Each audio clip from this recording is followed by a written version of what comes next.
everyone, it's Nina Marie Trapani here for Simon Says Stamp, and welcome to another video. Today I'm going to be making a card for you inspired by the Pantone color of the year for 2025, which is Mocha Mousse.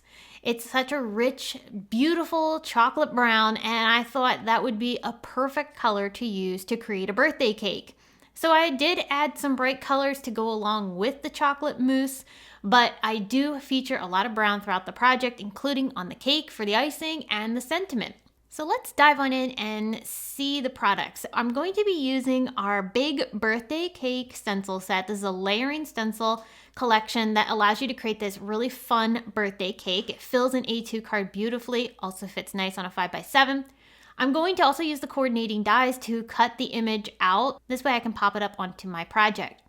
I'm going to be arranging my stencils onto our Simon Says Stamp Stamp and Stencil mat. This is a great surface for holding your paper and stencils in place, but it also has a guide that allows you to know where you need to place the stencils. That black square, that is a perfect 6x6 square, and the stencils line up in there, so that way you can position each layer of the stencils in the exact same place and your stenciling will come out beautiful.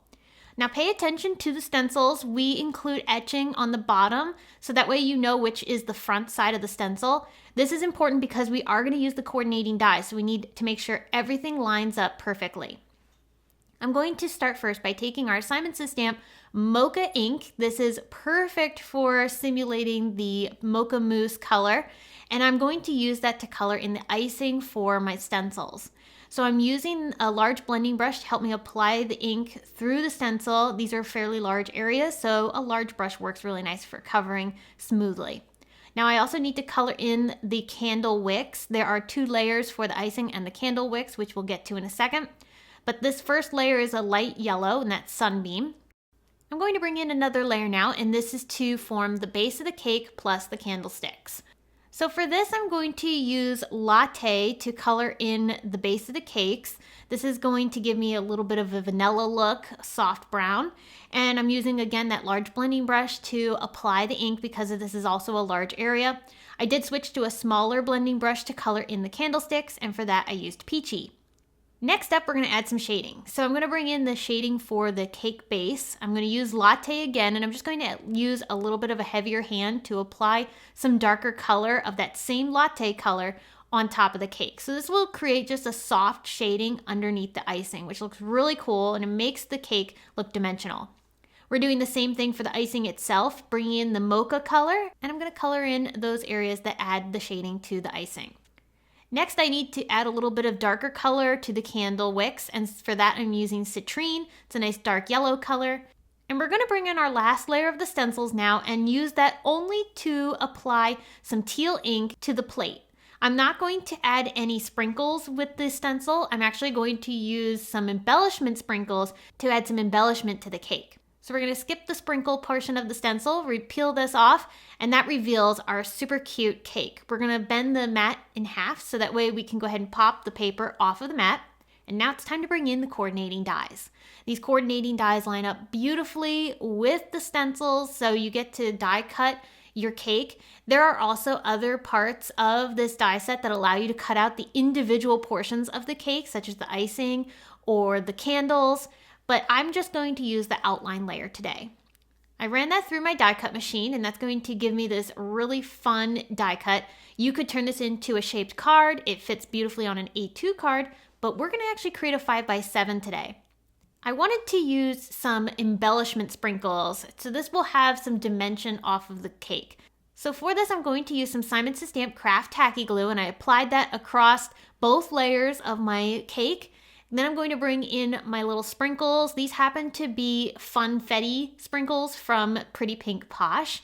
And there are lots of other different styles of these sprinkles from other brands too. Pretty Pink Posh has a bunch, and I believe Trinity Stamps does too. Lots of fun to be able to add these really cool dimensional sprinkles to your projects. This would look cute on cupcakes too. So I'm going to let that dry and meanwhile bring in the Bubble Script birthday die set from Simon Says Stamp. This looks like cake icing. It's so much fun. It goes beautifully with the big birthday cake stencil and die set. So I'm going to die cut the sentiment from some dark chocolate cardstock from Simon Says Stamp. This is another inspiration from the Pantone Color of the Year Mocha Mousse. I'm really trying to use some rich chocolate browns throughout my project to make sure that we cover this really fun color of the year. So I put some craft tacky glue on the backside of my die cuts, and I'm gluing the sentiment onto the shadow layer. This I cut from some white, and this is going to give me a really nice contrast, which will help give some separation from the cake when I layer this on top. I always like to use a pair of tweezers for stuff like this because it just allows me to maintain a little bit more control when I'm placing them onto the die cut. And then don't forget, there is a little tittle, which is the dot above the eye, included in this, so you want to make sure you add that to finish off the greeting. Now this sentiment is going to get placed right below my cake, and I am going to put it down at an angle. But I need to work on my background next, and so I've cut a piece of paper to be 4 by 6, and this is going to be a nice panel that'll get matted onto a 5 by 7 card.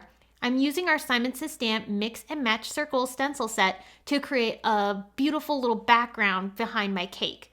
So to create my background, I'm going to use colors that I use to color in some parts of my cake, which include Sunbeam, Peachy, and also teal.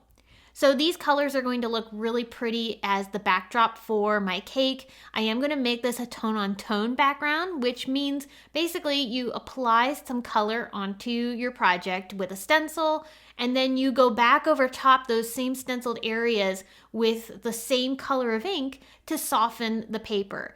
So instead of having the bright white areas around our stenciled design, we're going to actually cover those white areas with a little bit of color. So I'll remove my stencil to reveal that fun pattern, and again, we'll just fold the mat in half to pop our paper off. The Stampin' Stencil mat is super sturdy, so you don't have to worry about breaking it or bending it, but giving it that little crease to help pop your paper off is a really handy way to remove your project. So here's where I'm bringing in those same ink colors. I really love how when the colors start to mix, like such as the yellow and the teal together, and it creates a little bit of green in the middle, that's always so much fun. So this background is going to be a nice subtle design behind our cake. We don't want it to be too distracting so that it competes with the beautiful details that we have. I'm adding a few extra details to the cake by using a white gel pen to enhance some of the shine on the cake. This is adding a little bit of a highlight area. It makes the icing look that much more dimensional. And I did the exact same thing to our birthday greeting. So the greeting, I just used that white gel pen to add little spots of a highlight around some of the areas where I felt that the light might be hitting the letters. So now I'm going to pop up my background panel onto my 5 by 7 card. I'm using Simon Says Stamp foam tape to attach this.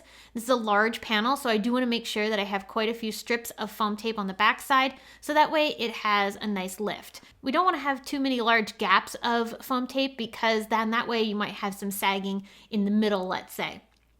So I'm going to go ahead and line this up right into the center of my 5 by 7 card. And because this is a little bit smaller, we get that really nice white matting around the edges. My cake is going to get popped up with the foam tape as well. So I'm going to add a couple of strips to the back side of this. I could have used foam squares, but I had the foam tape out and it was just as easy to go ahead and add a couple strips to the back side. I'm going to make sure to leave a little bit of room at the bottom because I am going to add my sentiment down there. But I'm lining this up right in the middle of the card, and then the sentiment is going to also get popped up with foam tape. So I added a small strip along the bottom of the cake, and then the sentiment's going to get placed on top of there. I did make sure to put it at an angle just to give a little movement to the card. To add a little bit of sparkle, I'm going to bring in some Simon Says Stamp and Rainbow Splash gem stickers. These have adhesive already on the back side of them, which makes it so easy to add them to your project. And I'm picking out some fun colors that I thought matched nicely with the colors of my project, and I'm going to place these around the cake. Just adds a little bit of extra pizzazz to the project, which is always fun.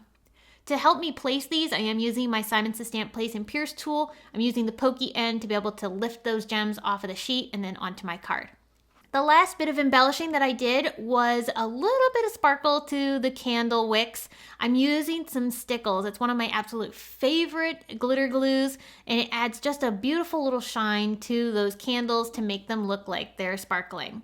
So there we have it. This beautiful and delicious looking cake is inspired by the Pantone Color of the Year Mocha Mousse, and it's a fun way to be able to utilize some brown colors throughout your project. You don't have to make a card completely brown, but adding that little touch of rich chocolate to your projects is such a fun way to enhance something like a birthday cake.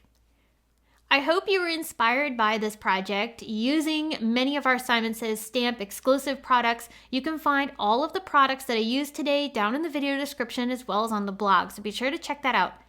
Thank you so much for tuning in today. I can't wait to come back and share more with you all, but until next time, I hope you have a fabulous day.